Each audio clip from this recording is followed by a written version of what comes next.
Dear students, मेरा नाम Mustaiz Alam, assistant professor, department of economics, Nandlal Singh college, Jaitpur, Daudpur. आज हम लोग पढ़ेंगे राष्ट्रीय आय की परिभाषाएं, डेफिनेशंस ऑफ नेशनल इनकम। राष्ट्रीय आय के अध्ययन का आर्थिक सिद्धांत में बहुत अधिक महत्व है। कोई भी उत्पादन साधनों के सामूहिक सहयोग एवं संयोग के बिना असंभव है। किसी देश के उत्पादन साधनों द्वारा किसी वर्ष में उत्पादित अंतिम वस्तुओं तथा सेवाओं के भौतिक मूल्य को राष्ट्रीय आय कहते हैं। राष्ट्रीय आय, राष्ट्रीय लाभांश, राष्ट्रीय व्यय, राष्ट्रीय उत्पादन आदि शब्द एक दूसरे के स्थान पर प्रयुक्त हो सकते हैं। राष्ट्रीय आय की सही गणना करने के लिए हम उत्पादन में प्रयोग किए जाने के कारण मशीनों तथा प्लांट के मूल्य में हुई गिरावट तथा टूट फूट को घटा देते हैं। इस प्रकार देश की संपूर्ण वार्षिक उत्पत्ति को राष्ट्रीय आय कहा जाता है। किसी भी अर्थव्यवस्था में एक वर्ष में राष्ट्र को वस्तुओं और सेवाओं का जो प्रवाह प्राप्त होता है उसे राष्ट्रीय आय कहते हैं। यानी national income means the value of goods and services produced by a country during a financial year and thus it is the net result of all economic activities of any country during a period of 1 year and is valued in terms of money। इस प्रकार देश की संपूर्ण वार्षिक उत्पत्ति को राष्ट्रीय आय कहा जाता है। किसी भी अर्थव्यवस्था में एक वर्ष में राष्ट्र को वस्तुओं और सेवाओं का जो प्रवाह प्राप्त होता है उसे ही राष्ट्रीय आय कहते हैं।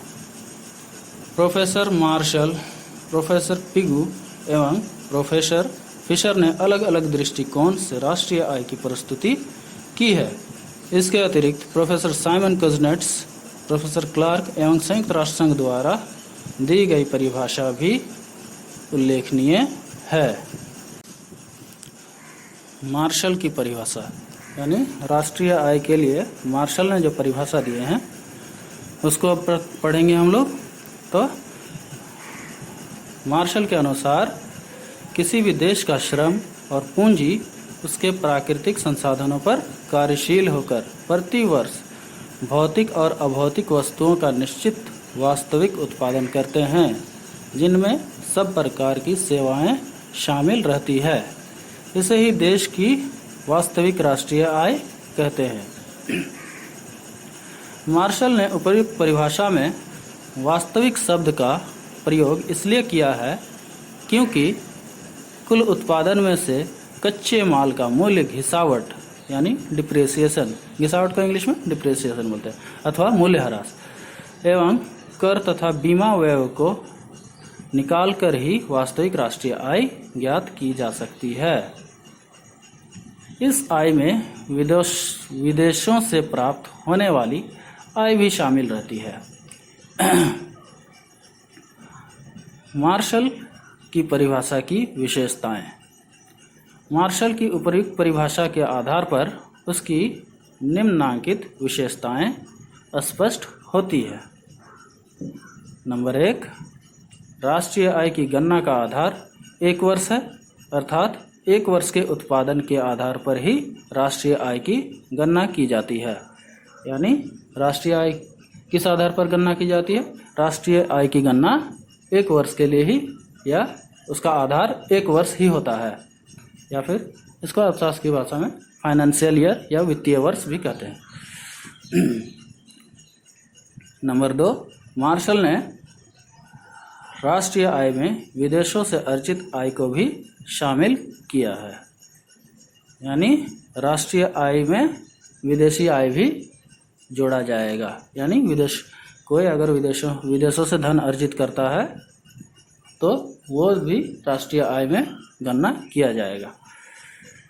मार्शल ने, यानी तीसरा बिंदु है, मार्शल ने राष्ट्रीय आय की गणना कुल उत्पादन के आधार पर न करके शुद्ध राष्ट्रीय उत्पादन के आधार पर की है। इसे परिभाषा में स्पष्ट कर दिया गया है। चौथा है, मार्शल ने राष्ट्रीय आय की गणना के लिए उत्पादन को आधार बनाया है। अब है मार्शल की परिभाषा की आलोचना। हालांकि मार्शल की परिभाषा सरल तथा व्यापक है, फिर भी इसमें कुछ व्यावहारिक कठिनाइयां हैं जो इस प्रकार हैं। नंबर 1, सही गणना में कठिनाई। संपूर्ण उत्पादन के आधार पर राष्ट्रीय आय की गणना करना अत्यंत कठिन कार्य है।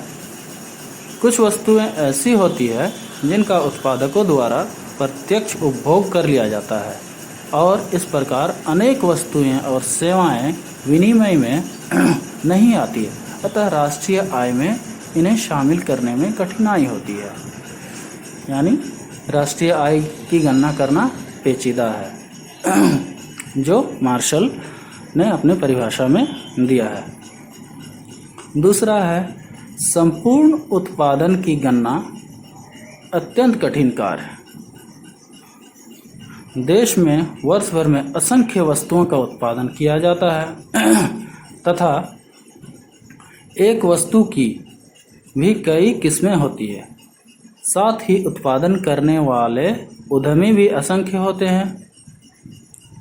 ऐसी स्थिति में उत्पादन के आधार पर राष्ट्रीय आय की गणना करना बहुत ही जटिल प्रक्रिया है।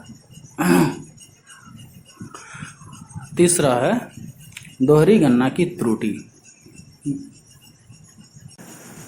यद्यपि मार्शल ने इस बात पर बहुत जोर दिया है कि राष्ट्रीय आय की गणना करते समय दोहरी गणना की त्रुटि से बचना चाहिए, किंतु यह एक ऐसी गलती है जिससे काफ़ी सावधानी के बावजूद नहीं बचा जा सकता। जैसे पहले गन्ने के उत्पादन की गणना कर ली जाए तथा बाद में उससे उत्पादित शक्कर की गणना भी राष्ट्रीय आय में कर ली जाए। इससे राष्ट्रीय आय का सही अनुमान नहीं लग पाता है, यानी दोहरी गणना की समस्या उत्पन्न हो जाती है। एक ही वस्तु को दो बार राष्ट्रीय आय में सम्मिलित कर लिया जाता है, दो बार जोड़ लिया जाता है। इसलिए मार्शल की परिभाषा में दोहरी गणना की समस्या उत्पन्न होती है। इसलिए अन्य अर्थशास्त्रियों का इस पर मतभेद है। आज मार्शल के परिभाषा तक ही सीमित रखते हैं। आगे वाले लेक्चर में हम प्रोफेसर पिगू और प्रोफेसर फिशर की परिभाषाओं का अध्ययन करेंगे। धन्यवाद।